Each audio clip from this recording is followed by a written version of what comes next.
Hola a todos, bienvenidos a este nuevo curso, La batalla cultural de Milei, apuntes sobre la nueva derecha. Es un curso que tiene un formato online y on demand. Quienes ya han estado con nosotros años anteriores en otros cursos conocen ya la dinámica. Para los que son nuevos, en general lo que solemos hacer son unas 3 clases de entre 1 hora y media y 2 horas, donde bueno, hay una exposición mía y por supuesto donde vamos también leyendo fragmentos de texto, haciendo comentarios, bueno, tratando de que la exposición sea lo más dinámica y accesible posible. Este es un curso quizás, a ver, por lo menos los anteriores eran menos de coyuntura. Este tiene bastante de coyuntura, con ciertas comillas, porque por supuesto la idea de batalla cultural no es algo que haya surgido eh, ni ayer ni en los últimos meses. Estoy grabando esto en febrero de 2025, por las dudas lo aclaro, porque siempre las cosas que circulan en YouTube y en la web después pierden historicidad, ¿no? Así que también puede ser que muchas de las cosas que esté diciendo ahora queden viejas para el momento que ustedes las estén escuchando. Espero que no sea así, o espero que no pase tanto tiempo, por lo menos.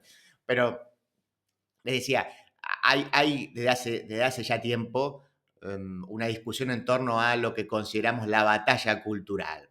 Aquí, yo soy argentino, voy a hablar de Milei, lo conozco más, pero no es un fenómeno estrictamente argentino, claro está.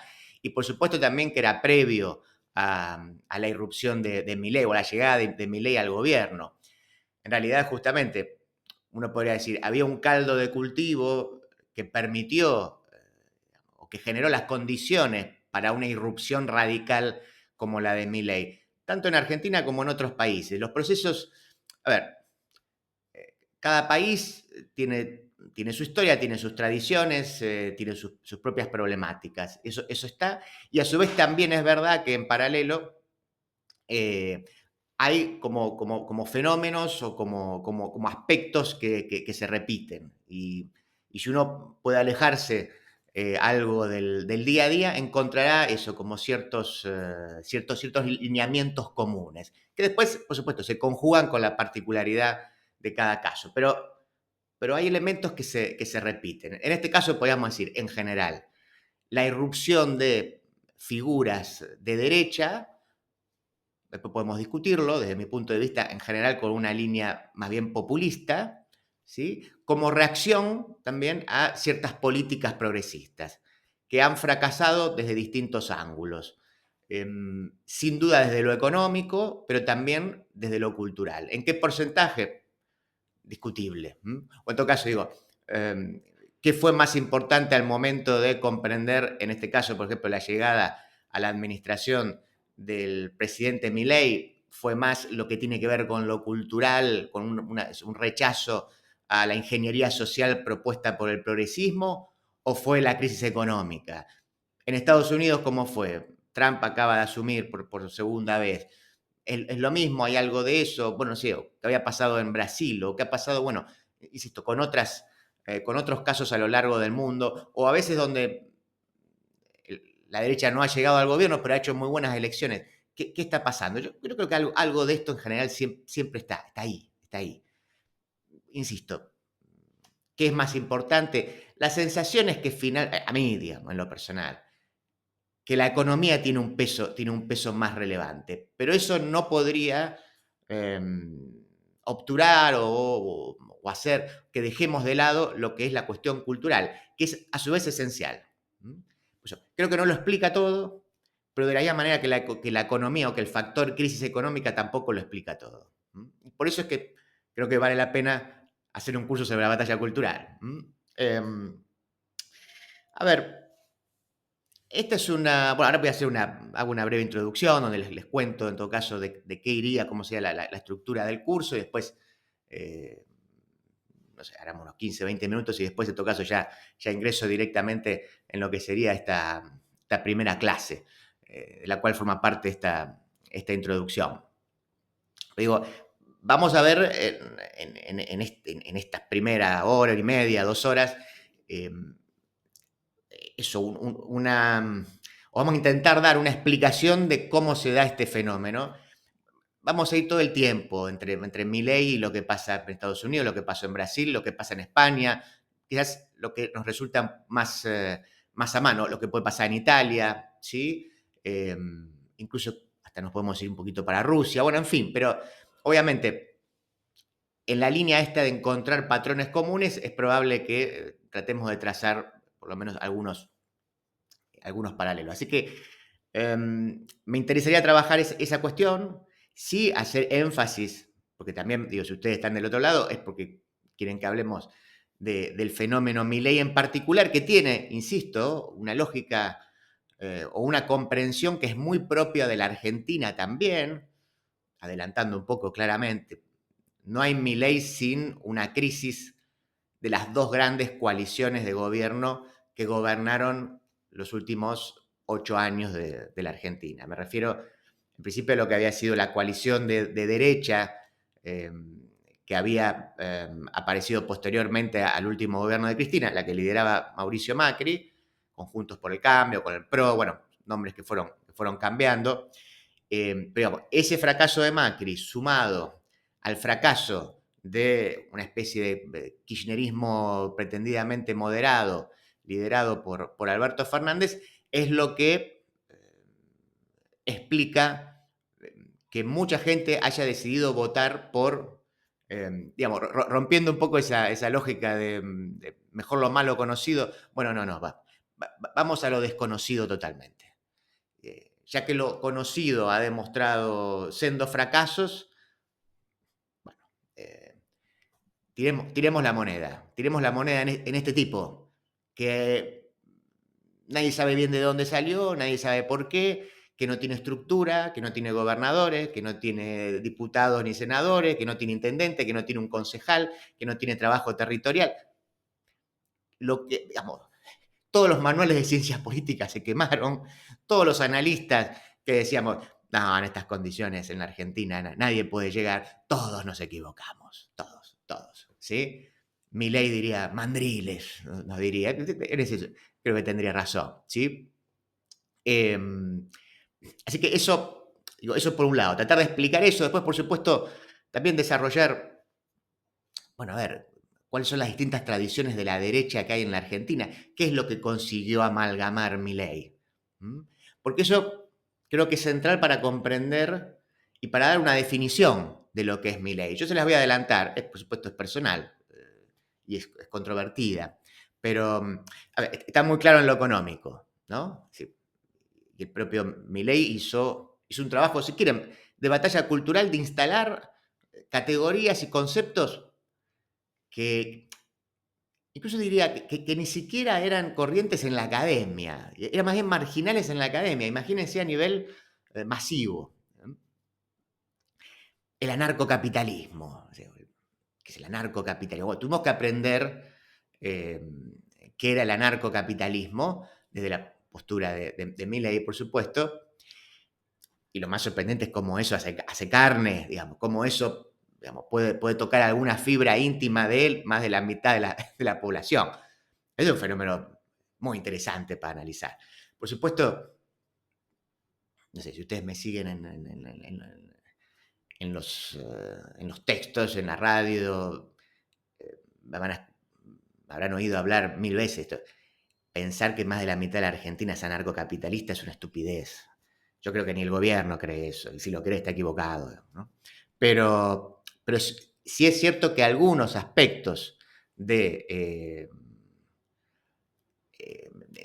esa perspectiva, especialmente del Estado, digamos, de esa mirada acerca del Estado, sí caló profundo en sectores donde eso nunca había ocurrido. Especialmente digo, en sectores de clases bajas donde el peronismo siempre fue mayoría. Y esa es una de las novedades. Después lo voy a desarrollar mejor, pero es una de las novedades de Milei respecto a la anterior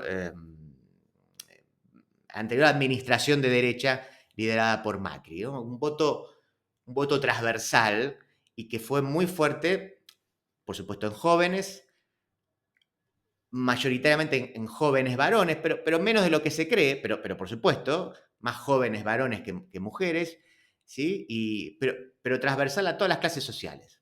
Esa es una novedad. Bien, decía, entonces, vamos a analizar, porque yo creo que a su vez también se ve muy bien, les decía, en las distintas tradiciones de derecha, digo, cómo eso confluye o cómo esa amalgama explica la definición que podríamos dar de Milley. Pues digo, el anarcocapitalismo no hay mucho para agregar, más o menos todos sabemos de qué se trata. Pero donde sí creo que puede aparecer la cuestión más interesante y que está más vinculada todavía a la cuestión de la batalla cultural, es la que tiene que ver con su perspectiva moral, podríamos decirlo así. Porque desde mi punto de vista, Milley es en lo económico un anarcocapitalista y en lo moral un conservador. Podemos discutirlo, por supuesto son muy complejas esas tradiciones, pero claramente uno podría decir que históricamente ahí hay un choque entre una visión más liberal y una visión conservadora, está claro. No son pocos los que han advertido eso y tienen razón, tienen razón. Por ejemplo, no sé, la postura de Milley acerca del aborto. En general, las posturas liberales están a favor del aborto. Sin embargo, Milley no. Y se rodea también de un grupo de seguidores, no solo de funcionarios, sino también digo, de seguidores en términos generales, que están en contra del aborto. Eso también digo, está muy vinculado otra vez a algo que pasó en la Argentina, que quizás, bueno, en Estados Unidos con Roe versus Wade, también tiene su propia historia acerca de las peleas entre el feminismo y los conservadores en torno a la ley del aborto. Pero en la Argentina fue muy claro eso, o sea, hubo un parteaguas y en algo que va a ser central para la exposición de este curso, hubo un nosotros y un ellos que se determinó con mucha potencia, especialmente a partir de lo que fue toda la discusión en torno a la ley de interrupción voluntaria del embarazo, que se sanciona con, al inicio, si quieren, en el primer año de la administración de Alberto Fernández. Eso generó que los sectores que se oponían a esa ley empezaran a encontrar puntos de encuentro, digamos, ¿sí? Para la redundancia, o puntos en común, dicho mejor. Diciendo, bueno, a ver, diferimos en esto, pero todos somos pañuelo celeste, lo que sería. En Argentina, recuerden, hubo una división clara entre los que estaban a favor de la ley, que eran pañuelo verde, y los que estaban en contra, que eran pañuelo celeste. Entonces, detrás de ese pañuelo, un montón de reivindicaciones que eran diversas y que eventualmente incluían, por ejemplo, algunos liberales, incluían conservadores, que en otros aspectos están en desacuerdo. Ahí encontraron una razón de alianza. Eso va a ser importante. Entonces, digo, y que a su vez, por ejemplo, se ve claramente, si uno tuviera, es tan fácil verlo así, recuerden que la primera irrupción de Milei en la política no es directamente su carrera presidencial, sino que él se presenta como diputado y hace una fórmula, naturalmente, no hay fórmulas en la lista de diputados, pero que finalmente se transforma, después de vendría la fórmula presidencial, digo, logra ingresar a la Cámara con Victoria Villarruel detrás. Victoria Villarruel claramente es una representante de una visión conservadora del mundo.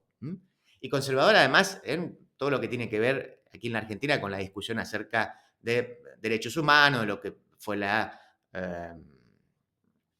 que fue la dictadura en los años 70. Ella era siempre una militante de lo que se conoce como la idea de memoria completa, o sea, suponiendo que en general la mirada que tuvo el Estado argentino acerca de el periodo de 76 al 83 fue una mirada, fue una memoria incompleta, obviamente fue una memoria sesgada que no tuvo en cuenta que eso fue una guerra, eso naturalmente lo que diría Villarruel, ¿sí?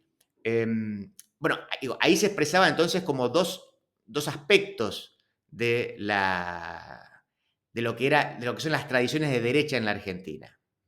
Está claro, digo, desde el otro lado se dirá que eso no fue una guerra.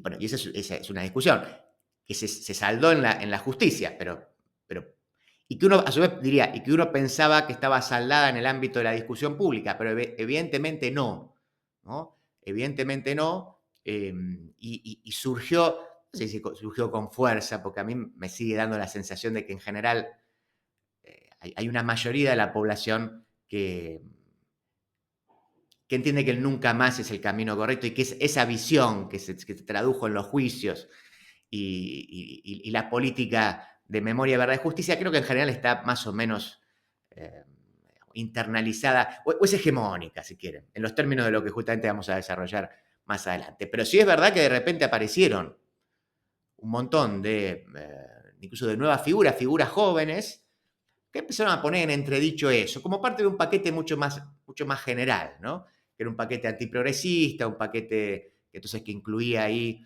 eso, no solo ese tipo de políticas, sino también eh,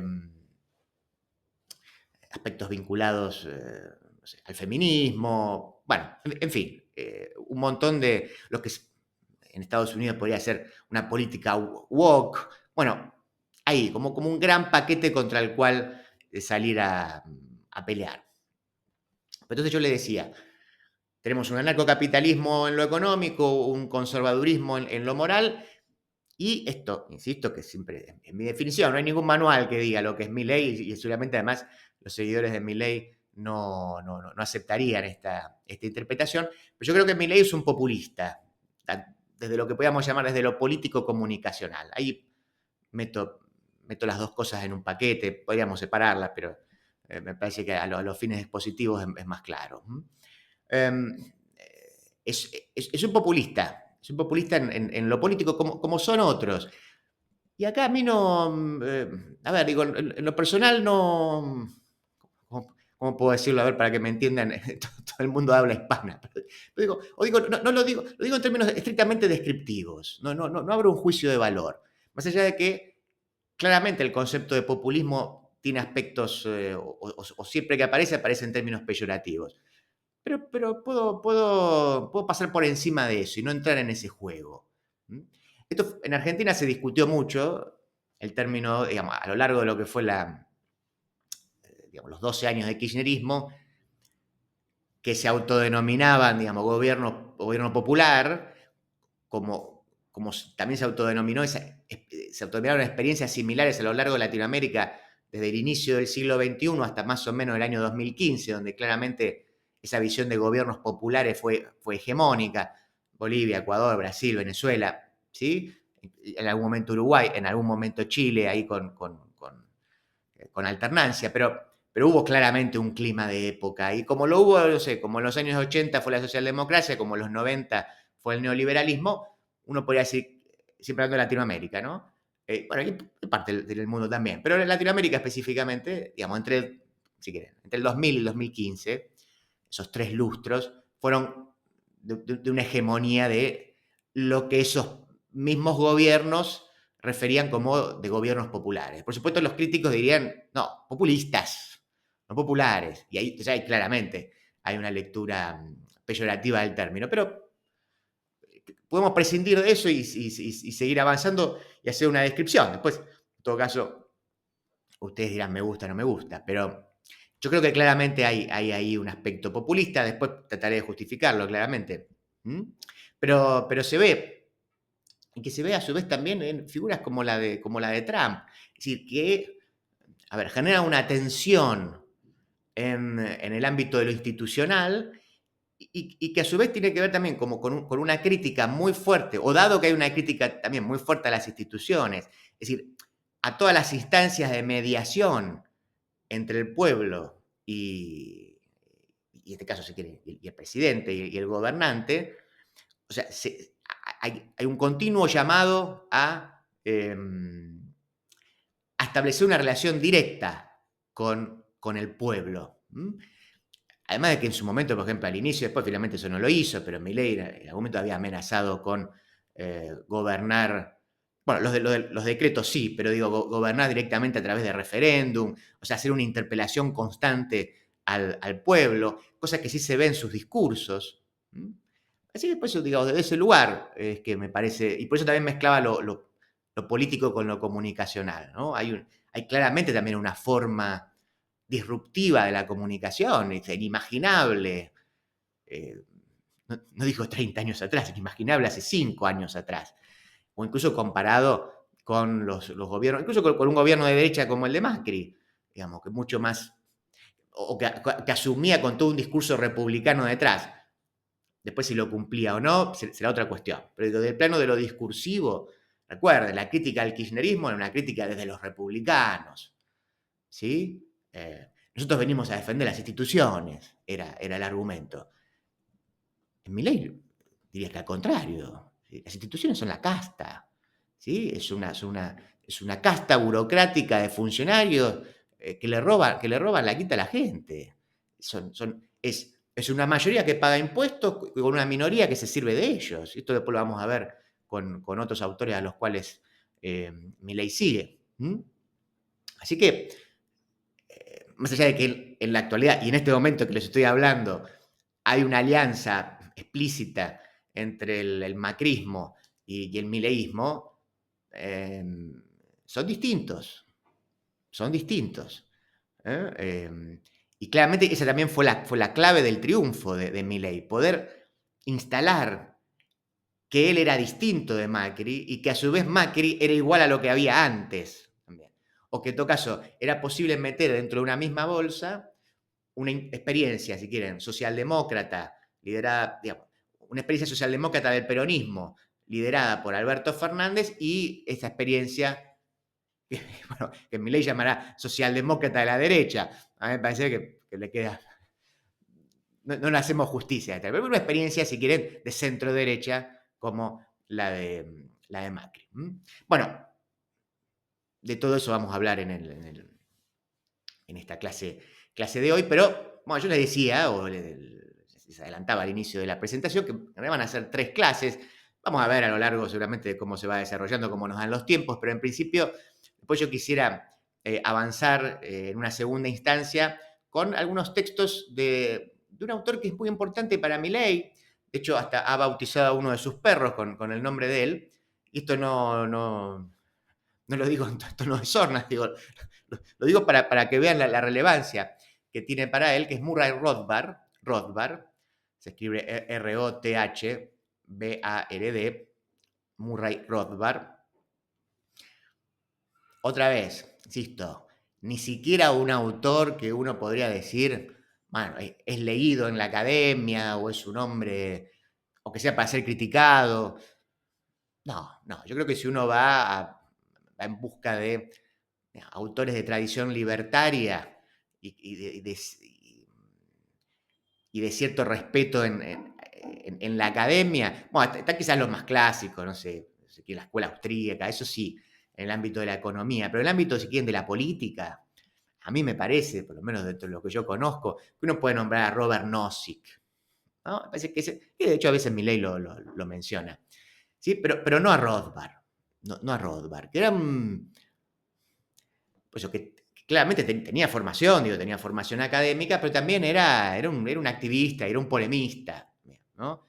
Quizás a veces por eso la academia es bastante, tiene ciertos prejuicios respecto de esos perfiles, por lo que fuera. Pero lo cierto es que no era alguien sobre lo cual abunden los papers para criticarlo, salvo en ciertos círculos, está claro, ¿no? Pero eso no a nivel masivo. Uno no encuentra, cuando analiza, a ver las tesis de los últimos 30 años, no, se me puede escapar quizás, pero me parece que no. Bien, sin embargo, creo que es un autor interesante para, ha escrito un montón de cosas, obviamente a mí me trasciende, pero yo quiero marcar ahí dos o tres textos, dos en particular, que son del año 92 justamente, y que son bastante parecidos, por eso también menciono, fueron escritos en el mismo año, así que es bastante natural que así fuera, pero donde justamente lo que hace Rothbard es, por un lado, avanzar en esta idea. Rothbard era parte del Partido Libertario, pero entonces él hace una crítica, una autocrítica, si quieren, hacia el Partido Libertario, y llama a fundar lo que sería un paleolibertarismo. Eso también lo menciona mucho Milei, ¿no? Un paleolibertarismo. Vamos a explicar después de qué se trata eso, pero que a su vez tiene características populistas. Él sí lo dice, claramente. Él sí. El nuestro es un populismo de derecha, diría Rothbard. Por eso a mí también me llama la atención, todavía lo puedo entender en el contexto de Argentina, que el término populismo aquí es mal visto y que por eso Milei ha decidido dejarlo de lado. Pero siguiendo a una de sus referencias, claramente él podría decir, sí, yo soy populista de derecha. Y Trump también. ¿Y qué? Podría decir, ¿no? Así que yo quiero que nos adentremos en esos dos textos, particularmente en uno, porque ahí uno encuentra, y es sorprendente, pues si uno encuentra 30 años antes de los sucesos, o 20 y pico, si quieren, para poner en la primera administración de Trump, ¿sí? Uno encuentra la anticipación de un fenómeno que en principio pareció sorprendente, pero que evidentemente, por lo menos para Rothbard no lo era. O por lo menos en la cabeza de Rothbard, a ver, Rothbard no dice esto es lo que va a pasar, pero Rothbard dice esto es lo que tenemos que hacer. Vale la aclaración, ¿sí? No es Nostradamus, no. No dice, dentro de 25 años va a surgir un tipo, un magnate en Estados Unidos, y después va a venir en un país. No, boludeces no. No, pero lo que dice Rothbard es, lo que estamos haciendo los libertarios hasta ahora está mal, está equivocado, no vamos a ganar nunca una elección, hay que romper todo. Hay que romper todo, hay que hacer una estrategia completamente distinta y hay que hacer una estrategia populista de derecha, ¿sí? Que en lo económico sea anarcocapitalista. Pero a su vez, adelanto, y basta de esta cosa de, nosotros, él diría en Estados Unidos, no tenemos que salir a militar a las iglesias, a los pequeños barrios, a los barrios, ir boca en boca. Sí, bueno, está bien, eso sí. O tratar de influir en el deep state, ¿no? O en los grandes centros de decisión, como diría Hayek. Bueno, está bien, eso. Está bien, está bien. No, hay que conseguir un tipo, una cabeza que le llegue directamente a la gente y ganar la elección, ¿no? Bueno, y eso en parte fue Trump también. Y a pesar de que incluso uno podría decir, el caso de Trump fue distinto porque Trump no va por afuera de los partidos, en realidad, digamos, si quieren, coopta al Partido Republicano, o sea, coopta a uno de los dos grandes partidos. En realidad, entonces, la postura, y esto que promueve Rothbard en ese artículo, se traduce mejor en Milei, en lo que hizo Milei, por lo menos en ese aspecto. Después en otros no, que lo vamos a ir aclarando, ¿no? Pero por eso a mí me parece que ahí uno encuentra una hoja de ruta, si quieren. Y sin duda Milei lo leyó. De ahí a que tras esa lectura Milei diga, bueno, esta es mi hoja de ruta, yo me propongo esto y a partir de este momento voy a hacer esto. Bueno, naturalmente eso no lo sabemos, ¿no? O probablemente nunca sea.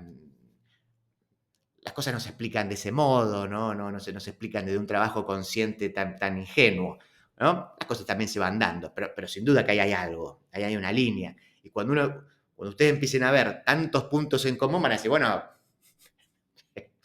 caramba, acá hay algo. Hey, acá hay algo, si no sería mucha casualidad. Además que siento que es un autor que él mismo ha dicho que lo ha leído y que es uno de sus ídolos. Así que bueno, eso sería más o menos, digo, en una segunda instancia, lo que podíamos decir en una segunda clase. Y en una tercera, de lo que les voy a hablar es de alguien que ha popularizado, si quiere, ha popularizado desde el título de su libro, pero naturalmente esto venía de mucho antes, por cierto, y esa es una de las interesantes hipótesis que yo les quiero traer también acá. Hablo de Agustín Laje, que es un muchacho joven, yo no creo que llegue a los 40 años, ¿sí? Que ha tenido cierta repercusión especialmente en Latinoamérica y en España, y que se le presenta como uno de los ideólogos de las nuevas derechas y de Milei en particular, ¿no? Así que de Laje es que yo también les quiero hablar, especialmente de uno de sus libros, tiene varios libros, pero yo le quiero hablar de un libro que se llama La batalla cultural. El texto de Laje me interesa, es un texto con pretensiones académicas, se parece bastante a una tesis de doctorado, de hecho tiene también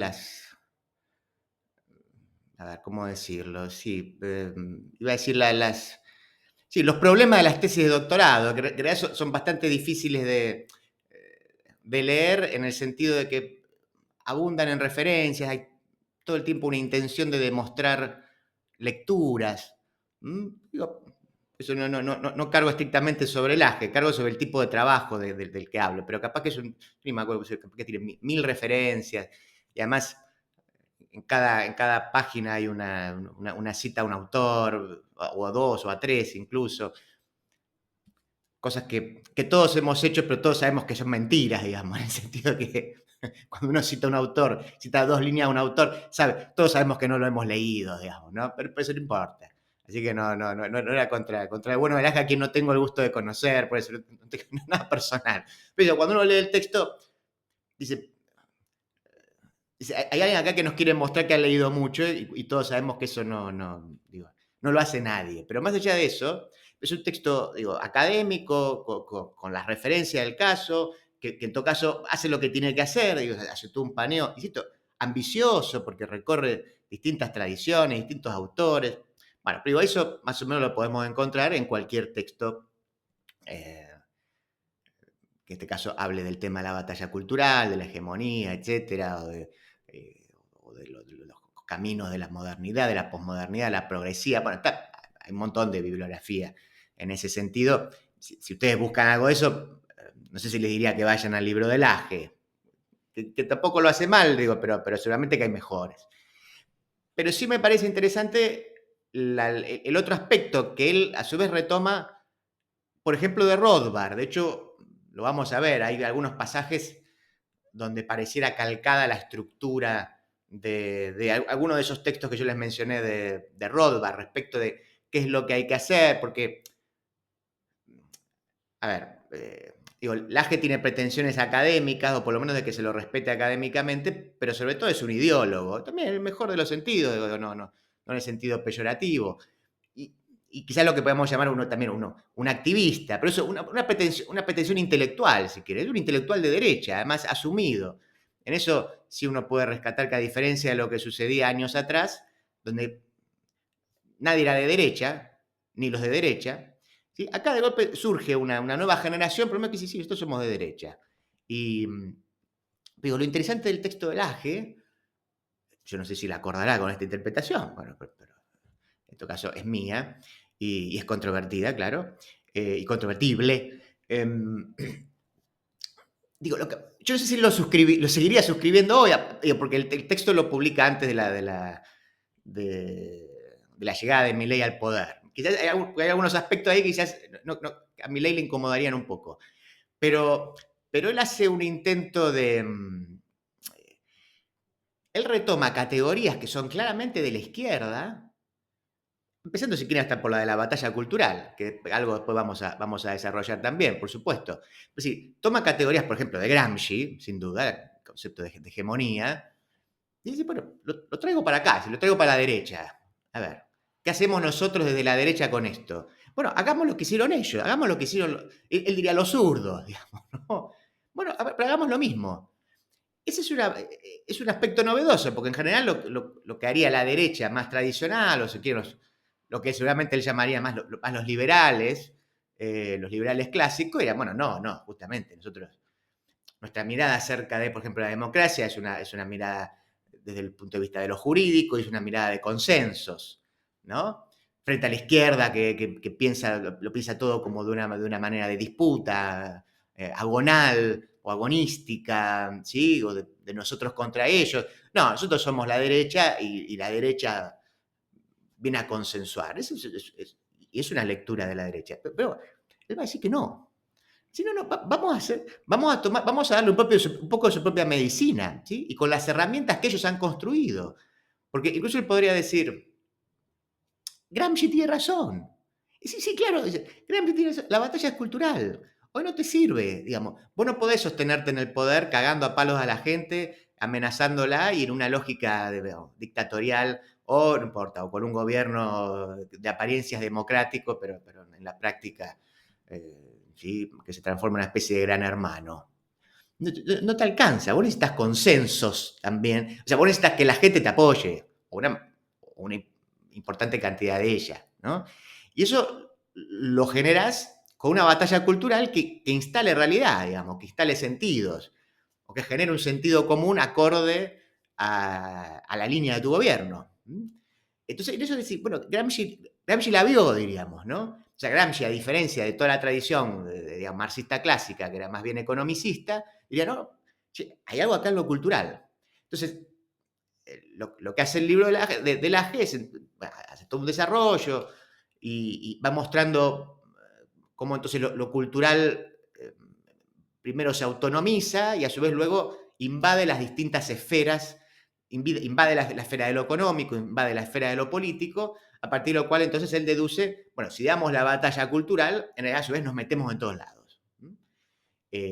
Porque esa finalmente es la única batalla, o es la gran batalla. Las otras también habrá que darlas, por supuesto, habrá que entrar en las instituciones, sí, pero la gran batalla es aquella en la cual vos generás que una mayoría de la gente acuerde con lo que vos querés hacer, ¿sí?